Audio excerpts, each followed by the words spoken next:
Hi hello ಎಲ್ಲರಿಗೂ ನಮಸ್ಕಾರ. ಎಲ್ಲರೂ ಹೆಂಗಿದ್ದೀರಿ? ನಾನು ಕೂಡ ಚೆನ್ನಾಗಿದ್ದೀನಿ. ಸೊ ಇವತ್ತಿನ ವ್ಲಾಗು ಎಲ್ರಿಗೂ ಗೊತ್ತೇ ಇದೆ. ಸೊ ನೆಕ್ಸ್ಟ್ ವ್ಲಾಗ್ ನಾನು ಬರ್ತಡೇ ಆಗ್ತೀನಿ ಅಂತ ಹೇಳಿದ್ದೆ. ಸೊ ಸ್ವಲ್ಪ ಲೇಟ್ ಆಯಿತು, ಸಾರಿ. ಒಂದು ಸ್ವಲ್ಪ ಮನೆಯಲ್ಲಿ ಪ್ರಾಬ್ಲಮ್ಸ್, ಆಮೇಲೆ ಮನೆ ಕೆಲಸ ಎಲ್ಲ ಬ್ಯುಸಿ ಇದ್ದೆ, ಹಾಗಾಗಿ ಹಾಕೋಕ್ಕಾಗಿರಲಿಲ್ಲ. ಸೊ ಇವತ್ತು ಮಾರ್ನಿಂಗ್ ಎದ್ದು ಎಲ್ಲ ಕೆಲಸಗಳನ್ನ ಬೇಗ ಬೇಗ ಮುಗಿಸ್ಕೊಂಡು ಸೊ ಇವಾಗ ಟೆಂಪಲಿಗೆ ಬಂದಿದ್ವಿ. ಸೊ ಎಲ್ಲ ಕೆಲಸ ಅಂದರೆ ಒಂದು ಸ್ವಲ್ಪ ಡೈಲಿ ನಂದು ಏನು ಡೈಲಿ ರೊಟೀನ್ ಇರುತ್ತೋ ಅದರಲ್ಲಿ ಒಂದು ಸ್ವಲ್ಪ ಕೆಲಸ ಆ್ಯಡ್ ಆಗ್ತಾನೆ ಇರುತ್ತವ್ರಿ. ಒಂದು ಸ್ವಲ್ಪ ಮನೆ ಕ್ಲೀನಿಂಗ್ ಆಗಿರ್ಬೋದು, ಒಂಥರ ಅಲ್ಲೇನೋ ಒಂಥರ ಚೆನ್ನಾಗಿ ಅನಿಸ್ಲಿಲ್ಲ ಅಂದರೆ ಅದನ್ನು ತೆಗೆದು ಮತ್ತೆ ಬೇರೆ ಥರ ಇಡೋಕ್ಕೆ ಟ್ರೈ ಮಾಡ್ತೀನಿ. ಸೊ ಒಂಥರ ಮನೆಯಲ್ಲಿ ಎಲ್ಲ ನೀಟಾಗಿದ್ದರೆ ಒಂಥರ ಖುಷಿ ಅಲ್ವಾ. ಸೊ ನೆಮ್ಮದಿ ಮನಸ್ಸಿಗೆಲ್ಲ ಖುಷಿ ಆಗುತ್ತೆ. ಸೊ ಹಂಗಾಗಿ ಆ ಥರ ಎಲ್ಲ ಮಾಡ್ತಾಯಿರ್ತೀನಿ. ಹಾಗಾಗಿ ಇವತ್ತು ಸ್ವಲ್ಪ ಮನೆಯೆಲ್ಲ ರೂಮೆಲ್ಲ ಚೆನ್ನಾಗಿ ನೀಟ್ ಇಟ್ಕೊಳ್ಳೋಣ ಅಂದ್ಕೊಂಡು ಸ್ಟಾರ್ಟ್ ಮಾಡಿದೆ ಕೆಲಸನ. ಎಲ್ಲ ಅಡುಗೆ ಎಲ್ಲ ಮುಗಿಸ್ಕೊಂಡು ಕೆಲಸ ಸ್ಟಾರ್ಟ್ ಮಾಡಿದೆ.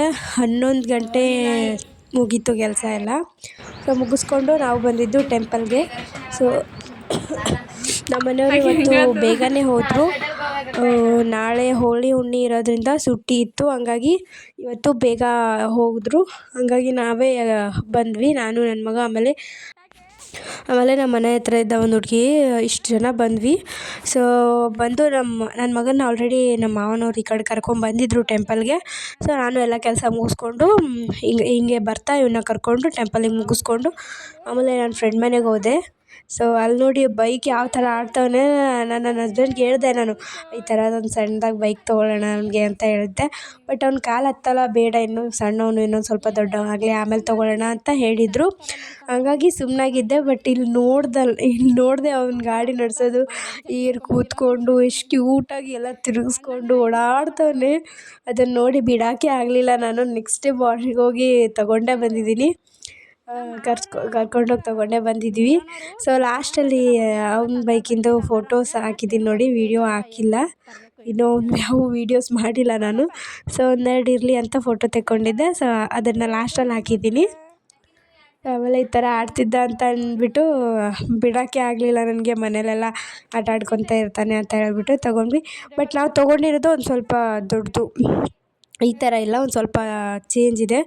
ಬಟ್ ಅವ್ನಿಗೆ ಇನ್ನೂ ಕಾಲು ಹತ್ತೋದಿಲ್ಲ, ಅದ್ರ ಮೇಲ್ಗಡೆ ಕೂತ್ರೆ ಕಾಲು ಹತ್ತೋದಿಲ್ಲ. ಸೊ ಇನ್ನೊಂದು ಸ್ವಲ್ಪ ದೊಡ್ಡವನಾದರೆ ಪಕ್ಕ ಬರ್ತದೆ ರೀ. ಇನ್ನೂ ಒಂದು 2 ಮಂತ್ಸ್ ಅಷ್ಟು ದೊಡ್ಡವಾದರೆ ಬರ್ತದೆ ರೀ ಅದು ಬೈಕು. ಸೊ ಇವಾಗ ಇರಲಿ ಸುಮ್ಮನೆ ಈಗಿರೋಂಥದ್ದು ಇಲ್ಲಿ ಆಡ್ತವನಲ್ಲ ಆ ಥರದ್ದು ತೊಗೊಂಡ್ರೆ ಮುಂದೆ ದೊಡ್ಡವ ಆದಮೇಲೆ ಆಡೋಕ್ಕೆ ಆಗೋದಿಲ್ಲ. ಸೊ ಅದು ಸೈಕಲ್ ಇದೆ, ಹಿಂಗೆ ಹೊಡಿಯೋದು, ಆಮೇಲೆ ಒಂಥರ ಡಿಫ್ರೆಂಟ್ ಅದ. ಸೊ ನೋಡಿರಿ, ಎಲ್ಲರೂ ಲಾಸ್ಟಲ್ಲಿ ಹಾಕಿರ್ತೀನಿ. ಕ್ಯೂಟಾಗಿ ಆಟ ಆಡ್ತಿದ್ದ. ಸೊ ಇವತ್ತು ಬರ್ತಡೇ ಆಗಿರೋದ್ರಿಂದ ಏನಾದರೂ ಸರ್ಪ್ರೈಸ್ ಮಾಡಬೇಕು ಅಂತ ಆಸೆ ಇರುತ್ತಲ್ವ. ಸೊ ಹಂಗಾಗಿ ಅವ್ರಿಗೊಂದು ಗಿಫ್ಟ್ ಆರ್ಡ್ರ್ ಮಾಡಿದ್ದೆ. ಬಟ್ ಅದು ಲೇಟು, ಇನ್ನು ಯಾವಾಗ ಬರುತ್ತೋ ಅಂತಲೇ ಗೊತ್ತಿಲ್ಲ ನನಗೆ. ಸೊ 8 ತಾರೀಕು ಅಂತ ಹಾಕ್ಯವ್ರೆ ಡೇಟು, ಬಟ್ ಯಾವಾಗ ಬರುತ್ತೋ ಅಂತ ಗೊತ್ತಿಲ್ಲ. ಇವತ್ತು ಆಲ್ರೆಡಿ 2. ಸೊ ತುಂಬ ದೂರ ಅಲ್ವಾ, ಹಂಗಾಗಿ ಅದನ್ನು ಹಂಗೆ ಇಟ್ಟಿದ್ದೀನಿ, ಏನು ಕ್ಯಾನ್ಸಲ್ ಮಾಡಿಲ್ಲ, ಬಂದಾಗ ಕೊಟ್ರಾಯ್ತು ಅಂತ ಹೇಳ್ಬಿಟ್ಟು. ಆದರೆ ಇವಾಗ ಅಷ್ಟೇ ಒಂದು ಸ್ವಲ್ಪ ಬಲೂನ್ಸ್ ಇದ್ದಾವೆ.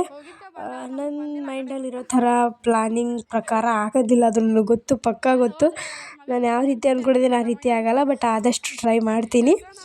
ಸೊ ಆ ಥರ ಡೆಕೋರೇಷನ್ ಮಾಡಿ ಆಮೇಲೆ ಅವ್ರಿಗೆ ಇಷ್ಟ ಆದಂಥ ಅಡುಗೆ ಮಾಡೋಣ ಅಂದ್ಕೊಂಡೆ. ಬಟ್ ಅವ್ರಿಗೆ ಏನಿಷ್ಟ, ನಾನ್ ವೆಜ್ ಇಷ್ಟ. ಬಟ್ ನಾನ್ ವೆಜ್ ನಾನು ನಿನ್ನೆನೇ ಮಾಡಿದ್ವಿ, ಮತ್ತೆ ಹೋಗಿ ಅಲ್ಲಿ ಇವತ್ತು ಮಾಡೋಕ್ಕೇನಿಲ್ಲ. ಬಟ್ ಅಲ್ಲಿ ಹೋಗಿ ತರೋದೆಲ್ಲ ಆಗೋದಿಲ್ಲ ನನಗೆ. ನಮ್ಮ ಮನೆಯಿಂದ ಸ್ವಲ್ಪ ದೂರ ರೋಡಿಗಿರೋದದು ಅಂಗಡಿ, ಬಟ್ ಅಲ್ಲಿಗೆಲ್ಲ ಹೋಗಿ ತರೋಕ್ಕಾಗೋದಿಲ್ಲ. ಹಂಗಾಗಿ ಮನೇಲಿ ಇದ್ದಂಥರಲ್ಲೇ ಮಾಡೋಣ ಸ್ಪೆಷಲ್ ಅಂತ ಅಂದ್ಕೊಂಡ್ವಿ. ಸೊ ನಾನು ಅಂದ್ಕೊಂಡಿರೋದು ಎಗ್ ಪಫು ಮತ್ತು ಮನೇಲಿ ಕೇಕ್ ಮಾಡೋಣ ಅಂದ್ಕೊಂಡೆ. ಎಗ್ ಪಫು, ಆಮೇಲೆ ರೈಸು, ನೆಕ್ಸ್ಟು ಪರೋಟ ಅಂತಾರಲ್ವ, ಸೊ ಆ ಥರ ಪರೋಟ ಅಥವಾ ಏನಾದರೂ ಡಿಫ್ರೆಂಟ್ ಮಾಡೋಣ ಅಂತ ಅಂದ್ಕೊಂಡಿದ್ದೀನಿ. ನೋಡೋಣ ಏನೇನಾಗುತ್ತೋ ಏನು ಗೊತ್ತಿಲ್ಲ. ಇನ್ನೂ ಅಂಗಡಿಗೆ ಹೋಗಬೇಕು. ಇವ್ನು ಆಡ್ತವನೆ ಅಂತ ಕೂತಿದ್ದೀನಿ ಇನ್ನೂ. ಆಮೇಲೆ ನನ್ನ ಫ್ರೆಂಡು ಶರ್ಬತ್ ಮಾಡಿದ್ಲು. ಸೊ ಹಂಗಾಗಿ ಕುಡಿದ್ಬಿಟ್ಟು ಹೋಗೋಣ ಅಂತ ಕೂತಿದ್ವಿ. ಅವನ್ನೆಲ್ಲ ಕಿತಾಪತಿ ಮಾಡ್ತವನೆ. ಸೊ ಬಂದ್ವಿ ಮನೆಗೆ. ಸೊ ಮನೆಗೆ ಬಂದು ಅಂಗಡಿಗೆ ಹೋಗಿದ್ವಿ. ಅಂಗಡಿಗೆ ಹೋಗಿ ಕೇಕಿಗೆ ಏನು ಬೇಕೋ ತೊಗೊಂಡ್ವಿ. ಆಮೇಲೆ ಎಗ್ ಪಫ್ ಮಾಡೋಣ ಅಂದರೆ ಮೈದಾ ಹಿಟ್ಟು ಇಲ್ಲ ಅಂತ ಹೇಳಿಬಿಟ್ರು. ಹಂಗಾಗಿ ಅದು ಕ್ಯಾನ್ಸಲ್ ಆಯಿತು. ಸೊ ಅವರು ಬಲೂನ್ ಕಟ್ತವ್ರೆ. ನಾನು ಕೇಕ್ ರೆಡಿಯಾಗಿದೆ. ಸೊ ಚಪಾತಿ, ಕೇಕ್ ಇನ್ನೂ ಇಟ್ಟಿದ್ದೀನಿ, ಇನ್ನೂ ರೆಡಿ ಆಗಿಲ್ಲ, ಬಟ್ ಎಲ್ಲ ಹಾಕಿಟ್ಟಿದ್ದೀನಿ. ಸೊ ಪರೋಟ ಮಾಡೋಣ ಅಂತ ಅಂದ್ಕೊಂಡಿದ್ದೀನಿ. ಹಿಟ್ಟನ್ನ ಇಟ್ಟಿದ್ದೆ. ಸೊ ಆಮೇಲೆ ತತ್ತಿ ಪಲ್ಯ, ಎಗ್ ಅಷ್ಟೇ ಸುಕ್ಕ ಮಾಡೋಣ ಅಂತ ಅಂದ್ಕೊಂಡಿದ್ದೀನಿ. ಸೊ ಅವ್ರು ಆಗ್ತವ್ರೆ. ಎದ್ದು ಬಂದ, ಇವಾಗ ಮಲ್ಕೊಂಡಿದ್ದ ಅವನು. ಎದ್ದು ಬಂದು ಈ ಥರ ತರಲೆ ಮಾಡ್ತವನೆ. ಅಳ್ತಿದ್ದ ಅಂತ ಹೇಳ್ಬಿಟ್ಟು ಬಲೂನ್ಸ್ ಕೊಟ್ಟರು, ಗಪ್ಪಾದ. ಸೊ ಇವಾಗ ಅಷ್ಟೇ ಎಗ್ ಫ್ರೈ ಮಾಡ್ತಿದ್ದೆ. ಆಮೇಲೆ ಇದು ಕೇಕ್ ಇನ್ನೊಂದು ಸ್ವಲ್ಪ ಆಗಬೇಕು.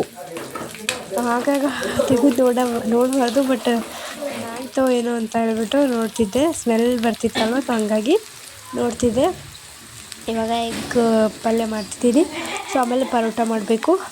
ಆಮೇಲೆ ಸಾಬುದಾನಿ ಮತ್ತು ಹಾಲು ಸೇರಿಸಿ ಬಜ್ಜಿ ಹಪ್ಪಳ ಮಾಡ್ತಾರಲ್ವ, ಸೊ ವಡೆ ಮಾಡೋಣ ಅಂದ್ಕೊಂಡೆ, ಬಟ್ ಬೇಡ ಅನ್ನಿಸ್ತು. ಅಷ್ಟೇ ಕ್ರಿಸ್ಪಿಯಾಗಿ ಬಜ್ಜಿ ಥರ ಮಾಡಿದೆ. ಸೊ ಅಷ್ಟೇ. ಇದನ್ನೆಲ್ಲ ಆದಮೇಲೆ ಇನ್ನೂ ಡೆಕೋರೇಷನ್ ಮಾಡಬೇಕು. ಅವ್ರು ಬಲೂನ್ ಇರ್ತವ್ರೇನು. ಸೊ ಇದೆಲ್ಲ ಮಾಡಿದ್ಮೇಲೆ ಸಿಗ್ತೀನಿ ಮತ್ತೆ. ಸೊ ಆಮೇಲೆ ನಮ್ಮ ಮನೆಯವ್ರು ಬಂದಿದ್ದರು. ಸೊ ವೈಟ್ ರೈಸ್ ಮಾಡಲಾ ಅಥವಾ ಬಗಾರ್ ರೈಸ್ ಮಾಡಲಾ ಅಂತ ಕೇಳಿದೆ. ಅಷ್ಟೇ ಬಗಾರ್ ರೈಸ್ ಮಾಡು ಅಂತ ಹೇಳಿದ್ರು. ಹಾಗಾಗಿ ಬಗಾರ್ ರೈಸ್ ಮಾಡೋಣ ಅಂತ ಮಾಡ್ತಿದ್ದೆ.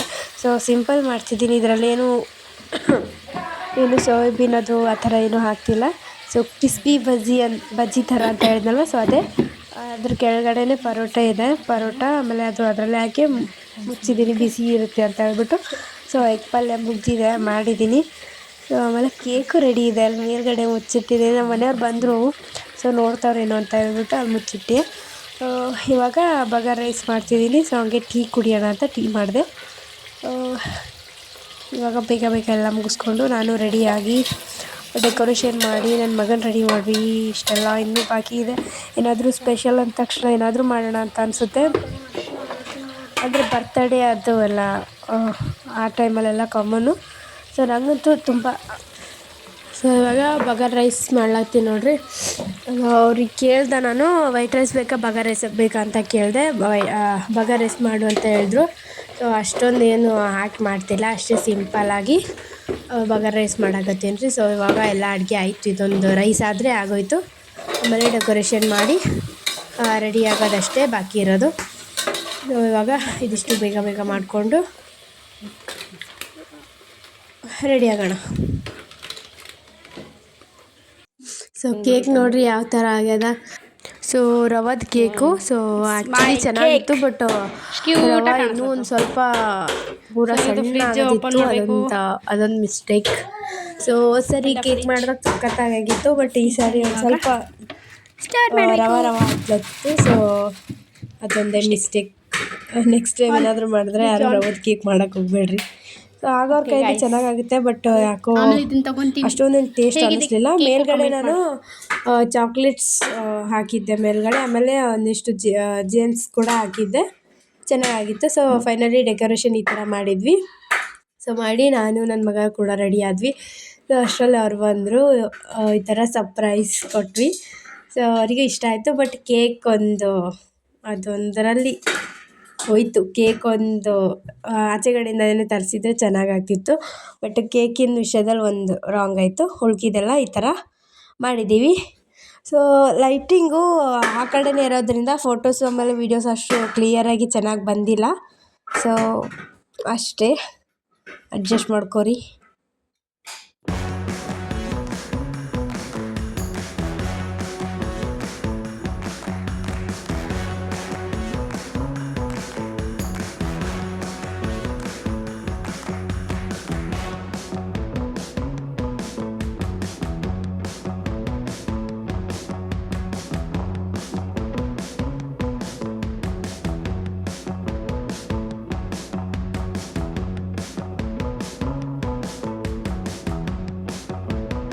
ಸೊ ಇದು next day morning video. So breakfast ಮಾಡೋಣ ಅಂತ ಹೊರಟಿದ್ದೆ. ನನ್ನ ಮಗ ನೋಡಿದ್ರೆ ಟಮಾಟನೇ ಕೊಡ್ತಿರ್ಲಿಲ್ಲ. ಸೊ ಅದನ್ನು ಬಿಟ್ಟು ಬ್ರೇಕ್ಫಾಸ್ಟ್ ರೆಡಿ ಮಾಡಕತ್ತೀನಿ ರೀ. ಸೊ ನಿನ್ನೆ ಯಾವ ಥರ ಅನ್ನಿಸ್ತು ಬರ್ತ್ಡೇ ವ್ಲಾಗ್. ಸೊ ಕಮೆಂಟ್ ಮಾಡಿರಿ ನಿಮ್ಗೆ ಯಾವ ಥರ ಅನ್ನಿಸ್ತು ಅಂತ ಹೇಳ್ಬಿಟ್ಟು. ಗಿಫ್ಟ್ ಒಂದು ಕೊಟ್ಟಿಲ್ಲ, ಸೊ ಅದು ಇನ್ನೂ ಲೇಟ್ ಅಂತ ಯಾವಾಗ ಬರ್ತದೆ ಇನ್ನೂ ಗೊತ್ತಿಲ್ಲ. ಸೊ ಬಂದಾಗ ಅದ್ರದ್ದು ಏನಾದರೂ ಸ್ಟೋರಿ ಗೀರಿ ಹಾಕ್ತೀನಂತ, ಸೊ ಅವಾಗ ನೋಡಕತ್ತೀರಂತ. ಆಮೇಲೆ ನೆಕ್ಸ್ಟ್ ಯಾವುದಾದ್ರೂ ವ್ಲಾಗಲ್ಲಿ ಹೇಳ್ತೀನಿ ಅದು ಏನು ಗಿಫ್ಟು ಅಂತ ಹೇಳ್ಬಿಟ್ಟು. ಸೊ ಇವಾಗ ಬರ್ತ್ಡೇ ವ್ಲಾಗು ಯಾವ ಥರ ಅನ್ನಿಸ್ತು ಅಂತ ಕಮೆಂಟ್ ಮಾಡಿರಿ. ಕೇಕು ಚೆನ್ನಾಗಿತ್ತು, ಬಟ್ ಒಂದು ಸ್ವಲ್ಪ ರವದ್ದಾಗಿರೋದ್ರಿಂದ ಅಷ್ಟೊಂದು ನಮಗೆ ಟೇಸ್ಟ್ ಅನಿಸ್ಲಿಲ್ಲ. ಸೊ ನೆಕ್ಸ್ಟು ನನ್ನ ಮಗ ಬಲೂನ್ಸ್ ಎಲ್ಲ ತೊಗೊಂಡು ಆಟಾಡ್ತಿದ್ದ. ಒಂದೊಂದು ಸಣ್ಣದಾಗಿ ವೀಡಿಯೋ ಮಾಡಿಕೊಂಡೆ. ನೆಕ್ಸ್ಟು ಹೋಳಿ ಸ್ಪೆಷಲಾಗಿ ಹೋಳಿ ಆಡ್ತಿದ್ವಿ. ಸೊ ಜಾಸ್ತಿ ಏನು ಹೋಳಿ ಆಡಲಿಲ್ಲ ಈ ಸಾರಿ. ಇಷ್ಟೇ ಮಗ ಒಂದು ಸ್ವಲ್ಪ ಆಡಲಿ ಅದೇ ಡ್ಯಾನ್ಸ್ ಮಾಡ್ತಿದ್ರು ಅಂತ ಹೋಗಿ ನೋಡ್ತಿದ್ವಿ. ಅಷ್ಟರಲ್ಲಿ ಮಕ್ಕಕ್ಕೆಲ್ಲ ಬಡ್ದ್ಬಿಟ್ರು, ಅವನಿಗೂ ಹಂಗೆ ಬಡ್ದ್ಬಿಟ್ರು. ಸೊ ಅದಕ್ಕೆ ಅವ್ನಿಗೆ ಇವತ್ತು ಹಳೆ ಬಟ್ಟೆ ಹಾಕಿದ್ದೆ, ಹಸ್ತಾರಂತ ಗೊತ್ತಿತ್ತು, ಹಂಗಾಗಿ ಹಳೆ ಬಟ್ಟೆ ಹಾಕಿದ್ದೆ. ಅವನು ಒಳಗಡೆ ಬಂದು ಕುರ್ಚಿನಲ್ಲಿ ಈ ಥರ ಆಟಾಡ್ತಾನೆ. ಹೋಳಿ ನೆಕ್ಸ್ಟ್ ಡೇ ಹೋಳಿ ಆಗಿರೋದ್ರಿಂದ ಹೋಳಿ ವ್ಲಾಗ್ನು ಹಾಗೆ ಆ್ಯಡ್ ಮಾಡಿದೆ. ಸರಿ ಎಷ್ಟು ಕ್ಯೂಟಾಗಿ ಆಡಿದ್ವಿ ಬಣ್ಣ ಎಲ್ಲರೂ ಸೇರಿ. ಸೊ ಈ ಸರಿ ಯಾರೂ ಆಡೋಕ್ಕೆ ಬಂದಿರಲಿಲ್ಲ, ಅಸಲಿಂದ ಆಡಿಲ್ಲ. ನಮ್ಮ ಮನೆ ಎದುರುಗಡೆ ಇದ್ದವರಂತೂ ಹೋಗಿ ಊರಾಗ ಕೂತ್ಬಿಟ್ಟಾರ್ರಿ ಬಣ್ಣ ಹಚ್ತೀನಿ ಬಾ ಅಂತ ಹೇಳ್ಬಿಟ್ಟು. ಸೊ ಹಂಗಾಗಿ ಈ ಸರಿ ಜಾಸ್ತಿ ಏನು ಆಟ ಆಡಿಲ್ಲ, ಒಂದಿಬ್ರಿಗೆ ಅಷ್ಟೇ. ಸೊ ಅದಾದಮೇಲೆ ನನ್ನ ಮಗ ಅಜ್ಜಿ ಜೊತೆ ಆಡ್ತಿದ್ದ ಅಷ್ಟೇ. ಸೊ ಅದಾದಮೇಲೆ ಅವನಿಗೆಲ್ಲ ಫ್ರೆಶ್ ಅಪ್ ಮಾಡಿಸಿ ಮತ್ತೆ ಬೇರೆ ಬಟ್ಟೆ ಹಾಕಿದ್ವಿ. ಆದರೂ ಕೂಡ ನೀರಾಡ್ತಿದ್ದ ಹೋಗ್ಬಿಟ್ಟು. ಅದನ್ನು ಕಸ್ಕೊಂಡಿದ್ದಕ್ಕೆ ಇವಾಗ ಒಳಗಡೆ ಬಂದು ಈ ಥರ ಆಟ ಆಡ್ತಾವೆ ನೋಡಿ. ಸೊ ಬಟ್ಟೆ ಚೇಂಜ್ ಮಾಡಿ ಸ್ನಾನ ಮಾಡಿಸಿದ್ರು ಕೂಡ ಈ ಬಟ್ಟೆ ತುಂಬಾ ಮಾಡ್ಕೊಂಡವನೆ. ಸೊ ಬರ್ತ್ಡೇ ವ್ಲಾಗ್ ಅಂತ ಹೇಳ್ಬಿಟ್ಟು ಹೋಲಿದು ಇದೇ ಆಗಿಬಿಡ್ತು.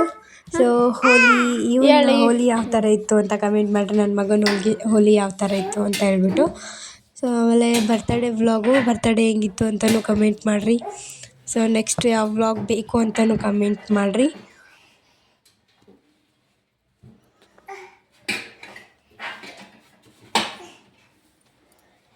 ಸೊ ನನ್ನ ಮಗನಿಗೊಂದು ಬೈಕ್ ತಂದಿದ್ದ ಅಂತ ಹೇಳಿದ್ನಲ್ಲ, ಸೊ ಇದೇ ಬೈಕ್ ನೋಡಿರಿ. ಇದು ಹೆಂಗದ ಕಮೆಂಟ್ ಮಾಡಿರಿ. ಸೊ ಇದಾಗಿತ್ತು ಇವತ್ತಿನ ವ್ಲಾಗ್. ಇಷ್ಟ ಆದರೆ ಲೈಕ್, ಶೇರ್, ಕಮೆಂಟ್ ಮಾಡಿರಿ. ಸಬ್ಸ್ಕ್ರೈಬ್ ಮಾಡೋದು ಮರಿಬೇಡ್ರಿ. Thank you for watching. Bye guys, thank you.